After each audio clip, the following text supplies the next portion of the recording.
the last month of 2023. Top games of December for us before the end of the year. Top. That's really bad. It's so sad. Last month of the year, December 2023.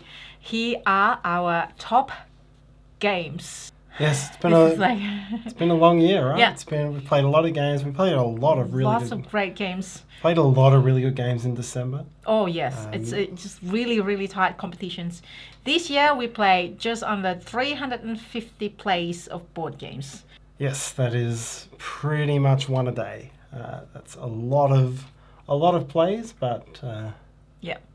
yeah. So this is it. Last chance for the games to make our top games of the year. Yes. Sort of. So these games, again, they could come from review copies, they could come from paid contents. Most of our contents are actually unpaid. So, but the games can come from many different ways in general. Yes, and these are the general rules are new to us games for the month, whether they came from that month or they could be old games that we only just came across. But we played a lot of, always the case in December, smashing through Essen releases in particular. Some still Gen Con. And some Gen Con releases and some joint releases. And so, actually, I haven't done this at all through the year. I just want to very quickly do an honourable mention because I want to keep it focused on the new releases for this video. But we finally had our first play of Patchwork this month, and that really does stand up. I can see why that's a popular game. So new to us, Patchwork. Honourable mention because I want to focus on the new games. Because of the nature of Tetris style tile placement, that's not in my top games or honourable mention. I do enjoy, I appreciate what the game has in terms of very smart mechanics, but because of the tile placement, my brains don't quite. Yeah. Like it's my brain usually got a little bit stressful when it comes to that mechanic, so the rest is a little bit less enjoyable, and it's totally me. So these games, it's totally me, it's totally Tarrant, totally our opinions based. So let's go to our number 5 game for the month, and this is game. Both of our number 5 games for the month. Did I put the right way? Yes. Yes, this I checked it earlier. Very good. This is Mycelia. New game by Ravensburger. This plays 1 to 4 players. It's got great puzzle. It's an engine building, deck building, engine building. The goal of the game is to get rid of your dewdrops on your own personal board. So you need to either remove it, a card that tells you, or cards that tells you to remove it, or cards that tell you to push it, and eventually you want to shove those to one corner of the board where when the dewdrops gets there, it gets removed from the board. And the first one to finish the dewdrops first wins. Yeah, it is essentially light deck building engine with a little spatial puzzle. And it has all the things that a deck builder normally would, so you try to set yourself up to be as optimal as possible. Sometimes the cards are just going to be against you in the order that they come out. You can, if you're playing with the advanced game, you can trash cards to try to thin things down, stack the odds in your favour. All of the typical deck building stuff. But I like how it's very much on the light to medium scale. It's a good introduction to deck building. It's very cute, very nice art in this. Lots of little cute mushroom characters. I know, and there's basic and advanced variant of the game, so families can just easily play that, or if you play it repeatedly, the basic version, you just go to advanced. It's great. And if we have videos for these games that we mentioned or about to mention, I'll link it down below in the description somewhere so you can find it if you're interested. And moving along to your number 4. My number 4 is the big Mind Clash Euro of the year. This is Septima. So this is a game of... It's an interesting game because it involves a lot of sort of soft interaction with your opponents. So there's 8 or 9 actions depending on whether you're playing the full or the basic version of the game, and each turn there'll be 5 turns in each round. Everyone picks their action, and then you reveal them. And if you match with any other players, you get a stronger version of the action, but you also move up on the suspicion track, which makes things more risky. And you've got to balance that risk versus reward versus actions which reduce suspicion to try to do the most things. There's a few different paths you can go. You're all witches, and you can be trying to covertly heal people in the town so that you get credit out of that without trying to draw too much attention to yourself. Great game. Mind Clash games bring out some kind of like heavy Euro-ish game, and this is different because of that. Now, this is December 2023. I have multiple time promised that we will do a top 100 games of all time, and that is in the work. I promise I will do it. This is our, maybe my on Tarrant. Our New Year's resolution for 2024 is bringing you our top 100 games of all. Right, Tarrant? I guess so. You already started. Anyways, that's my homework. Yes. Because we're indecisive. Indeed. I think one of the other things that I like, one of the things which stood out to me about this game is that there's lots of powers and spells and unique abilities which you can build your engine with, but they're very powerful. They're sort of in the medium to high power range. Basic actions are pretty weak and slow in this game, but you can break the rules pretty significantly with those powers and try to build up combos. So that becomes a fairly important part of optimizing your game. My number 4 is Aldebaran Duel by Vladimir Suchi. So this is, I think, a less well-known games of Essen release 2023. I feel like it.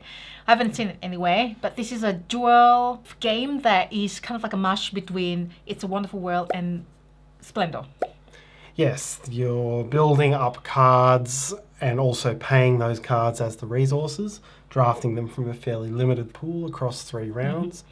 There's track advancement as well. Yeah, so you're trying to advance on resource production tracks, but also on scoring tracks, and you've got to try to balance between building your engine versus building your points. I love it because it's hate draft, obviously, for 2 players only, and your engine building of the track. There's so many tracks, you only have certain amounts of times. It's like, as usual, there are so many things you can do, but you can only do certain amounts. It's very misleading. The track, it has this board with all these tracks that go up to 8 on potential production. You'll be lucky if you get past 2 or 3 on any of them, because there's not enough time to do those things. So you've got to, your first play, you're going to think the world is possible and realize this game is really tight. And you do need to, as you say, there's lots of things to advance on. Because there's only 2 players, you're likely to specialize in a couple of them, which gives the other player the chance to just take the cards which help you with that and spend them for their resources. Yeah. So timing's important there. It's really quite tense. And there's resource production that you kind of like want to focus, and then things cost more, so the cards is layered. So there's round 1 cards, finish that card, and then the round 2 and round 3, and it gets more powerful and also gets more expensive. So you kind of have to put your strategy like right from the start. I made so many mistakes, there's so many plays, and I just could not learn. But you kind of like see which ones you want to try to play first, and then next time as well for next round. And there's also each end of the round there's this kind of like asymmetric power that you choose to play. It also costs you. You can discard the other tiles of the same type to pay as part of the cost, but that would drive your games towards certain things.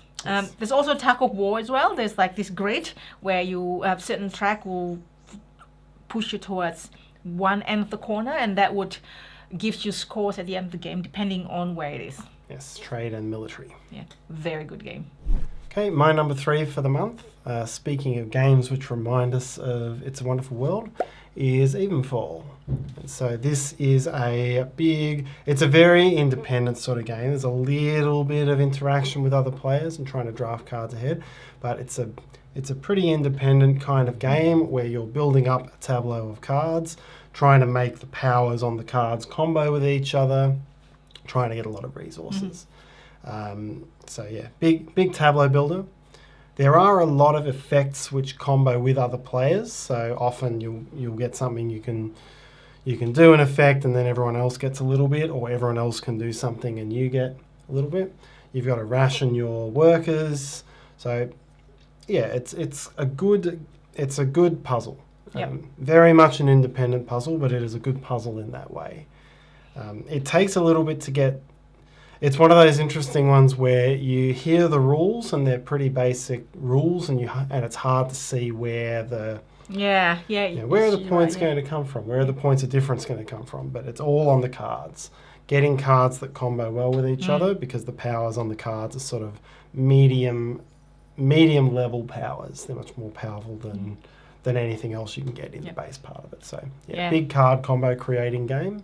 I say it feels like It's a Wonderful World because I feel like it's 4 rounds. You've got to be quite efficient. Early on, you're building up engine, and then you convert them into points later.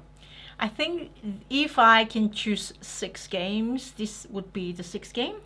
I think the card combo, I enjoy. The resource management, I enjoy. I think why it's not in my number 5 is just because of that battle at the end of the round. I feel like, the battle is not that bad, but still, I feel like a little bit ginger when it comes to battle, like area control battle-ish type of thing. So that's it. The rest is great. My number 3 is Earth. I know this is earlier release in 2023, but I just get a bit behind. A little bit late to the party on this one. Yep. I found out about Earth, I think Gen Con 2022, maybe. Or maybe 2023. Now I lost track. Maybe last year. Earlier I found out about Earth. Pretty sure 2022, and then it's been trying to play it and finally played it. It's one of those games like Ark Nova. It's not like Ark Nova at all, but there are 4 actions that you can do, and you just choose one of the 4 actions, and your opponents will gain the passive actions or just secondary action out of that main actions. Yeah, lead and follow sort of thing. So that's what I love most about it. And then plus there are plenty of cards that you can combo, and you put it on the card placement or tile placement, and you just trying to combo as much as possible objectives and trying to place it at the right place. That's it. As simply as that's my favorite things about Earth. Yeah, not many actions, lots to think about, lots of dimensions to the tableau you're creating and to the end-game scoring objectives you're trying to combo with and so forth. My number 2 is Wild Tiled West, and this is, I guess it's unusual for me to have a tile placement game like this up here. I often gravitate away from the tile placement games a little bit. It's essentially a tile drafting game, and there's Tetris. And they're Tetris-y polyomino tiles, which is why it's not your sort of game. But there's 40 different types of tiles that you can go for, and you roll some D20s and D8s, and then certain ones will be available in each round, and then you just draft them and you put them down.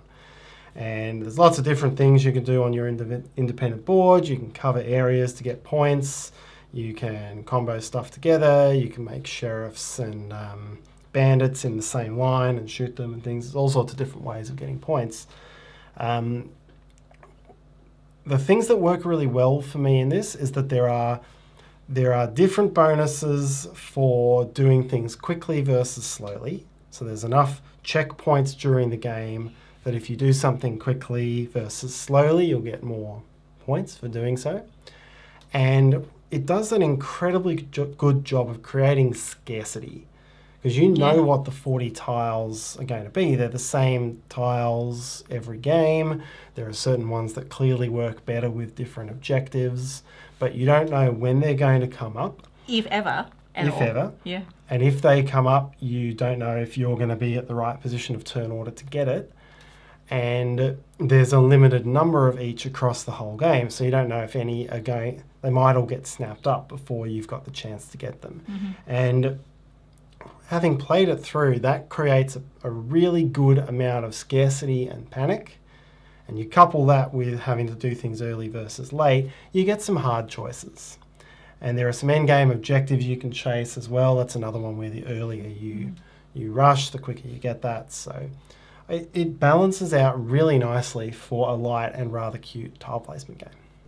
My number 2 is Septima. Yeah, Septima again. Basically what Tarrant said, and I just love how each player can either almost work together to, okay, let's play this action this round so that we can advance in the track, or maybe later on you just want to just conceal what you're playing so you don't advance together.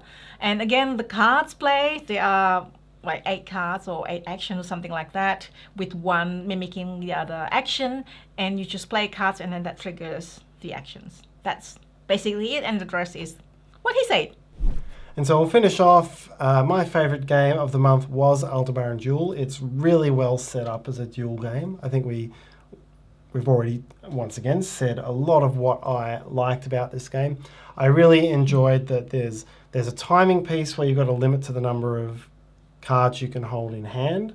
So when you can draft and take cards away from your opponent it's tense. As things get more expensive, you need to consume a lot more of your hand gathering resources. I think that's very clever.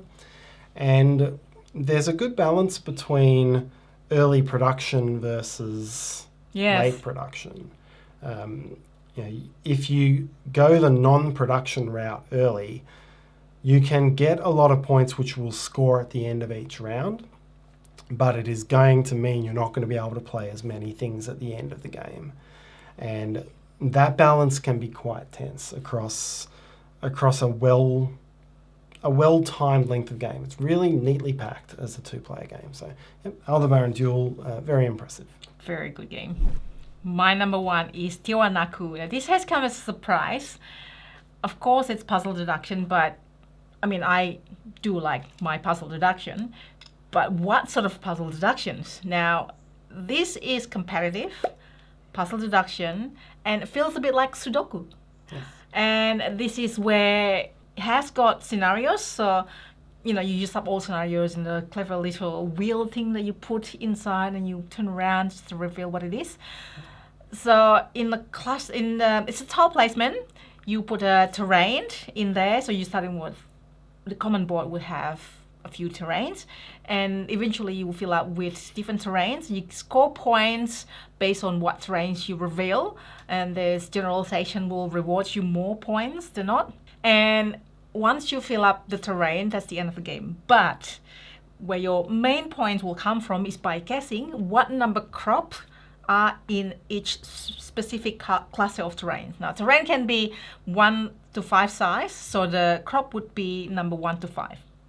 And the Sudoku part is that one number of crop cannot be adjacent orthogonally or diagonally to the same number of crop. So from there on, you have to logically, puzzle deduction-y, deduce. You have to deduce which one is next to what. So you need to deduce first this particular terrain. You need to find out first this particular terrain, how big it is, what's the cluster. And then you have to deduce which one. That means that, okay, so this is number 2, so that means that around it you can't really have number 2 around it. That means that if there's 2 clusters next to you, means that this can't be number 2, so it must be number 1, and that means this is number 1. And if this is number 1, and then that can be number 1. And then just all the chain reaction of puzzle deductions, it makes it a really, really great game.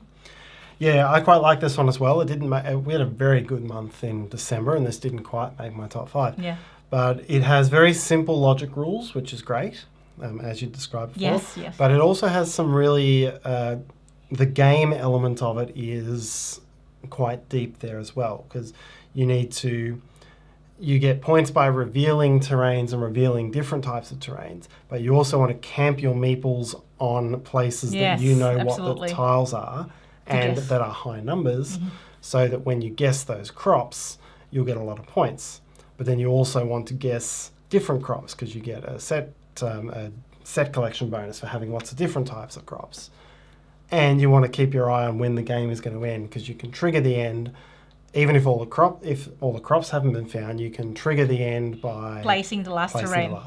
So it has a lot. There's a lot of things to think about in both a game and logic standpoint, when often these logic deduction games are the main thing. Logic. Yeah, this logic. So this just extra one that, all right, if I am to rate Tarrant in logic puzzle deduction, I will rate you, say, 9.